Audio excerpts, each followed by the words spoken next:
ഇവിടെ നിൽക്കുക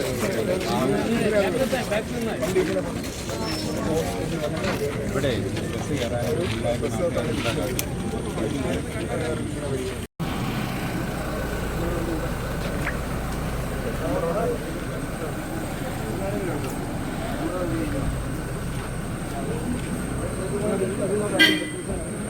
ഇറങ്ങിയിട്ട് ഇതങ്ങെടുക്കും ഫോണിൻ്റെ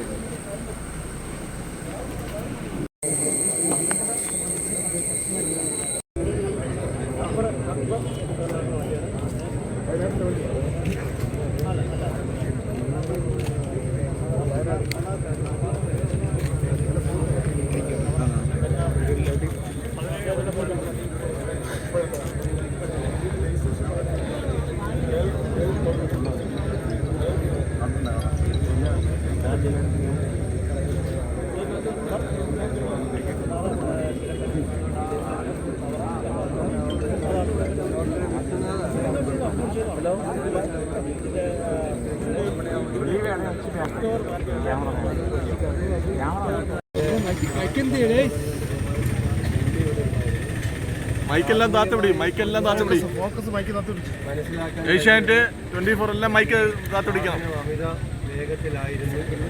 അമിത വേഗത്തിൽ വന്ന വാഹനം രാജ്കുമാറാണ് മൈക്ക് താത്തുപിടി.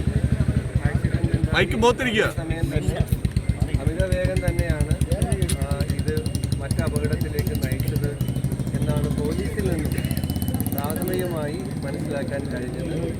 മറ്റു കാര്യങ്ങൾ പോലീസ് അതിന് തുടർന്നുള്ള അന്വേഷണങ്ങൾ നടത്തുന്നുണ്ട്. ഇപ്പോൾ പരിക്ക് പറ്റിയ മുഴുവൻ ആളുകളുടെയും ചികിത്സാ ചെലവ് സർക്കാർ ഏറ്റെടുത്തു. മരണപ്പെട്ടവരുടെ ആശുപത്രിക്ക് നൽകുന്ന സഹായം സംബന്ധിച്ച് ഗവൺമെൻറ്റിൻ്റെ പരിഗണനയിലുള്ള ക്യാബിനറ്റ് ഡിസിഷൻ വേണ്ട കാര്യമാണ്. അപകടമാണ്. അതും ഞങ്ങൾ ബഹുമാനപ്പെട്ട മുഖ്യമന്ത്രിയുടെ മരിച്ചവരുടെ കുടുംബങ്ങൾക്ക് നൽകുന്ന സഹായത്തെ സംബന്ധിച്ചുള്ള തീരുമാനം ഇതാണ് പ്രാഥമിക. ഈ പരിക്കേറ്റവരുടെ അവസ്ഥ എങ്ങനെയാണെന്ന് പറയുന്നത്? പരിക്കേറ്റവർ അതിദാരുണമായൊരു അപകടമാണ് ഉണ്ടായത്. കേരളത്തിൽ എല്ലായിടത്തും ലോറികളുടെ ലോഡ് കഴിഞ്ഞുള്ള ലോറികളുടെയൊക്കെ അമിത വേഗതയെക്കുറിച്ച് തുടർന്നുണ്ടാവാത്ത അപകടങ്ങളെക്കുറിച്ച് പലപ്പോഴും നമ്മൾ ശ്രദ്ധയിൽപ്പെടുകയും സർക്കാരുകൾ ബന്ധപ്പെട്ട നിയന്ത്രണങ്ങൾ ബന്ധപ്പെട്ട വകുപ്പുകളൊക്കെ നിയന്ത്രണങ്ങൾ ഏർപ്പെടുത്തുകയും ചെയ്യുന്നുണ്ട്.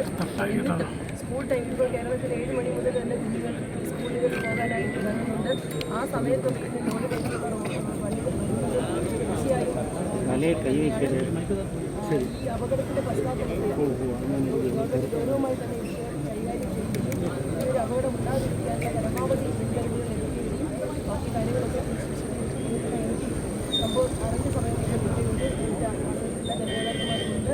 തീർച്ചയായും വേദനയുണ്ട്. മരണത്തിനും അതുപോലെ തന്നെ ബസ്സിൽ നടക്കുന്ന കുട്ടികളും ഉൾപ്പെടെയുള്ള ചികിത്സാ കാര്യങ്ങൾ. പരിക്കേറ്റവരുടെ അവസ്ഥ എങ്ങനെയാണ്? പരിക്കേറ്റവരുടെ അവസ്ഥ എങ്ങനെയാണ്? ഗുരുതരമായി പരിക്കുണ്ട് എന്നാണ് മനസ്സിലാക്കുന്നത്.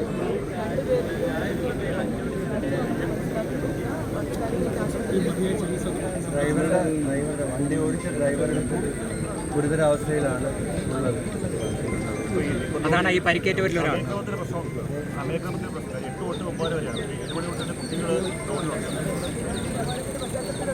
പുനഃപരിശോധിക്കേണ്ടതാണ്. നമ്മൾ രാവിലെ കുടിക്കണം ഇറങ്ങുന്നതാണ്. രണ്ട് കാര്യങ്ങളാണ്. ഒന്ന് ഫുൾ സമയം, രണ്ട് ഇതിൻ്റെ അമിത വേഗം.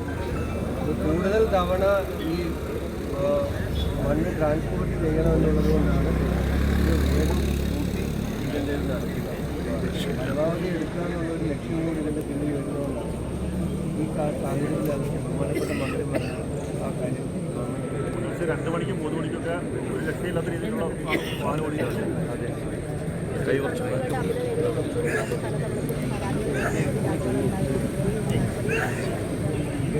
അല്ലാതെ ഒരു ഘട്ടത്തിലും അപകടം ഉണ്ടാകുമ്പോൾ നമ്മൾ ഗൗരവമായിട്ട് എടുക്കുകയും ഒരു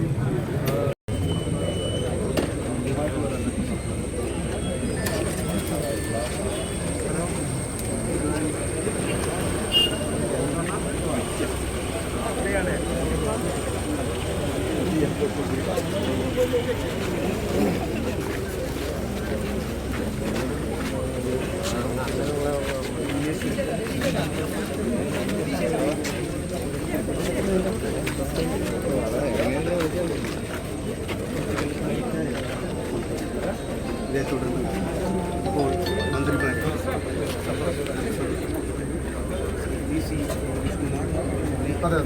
ബിന്ദു കൃഷ്ണ എന്നിവർ സംഭവ സ്ഥലത്ത്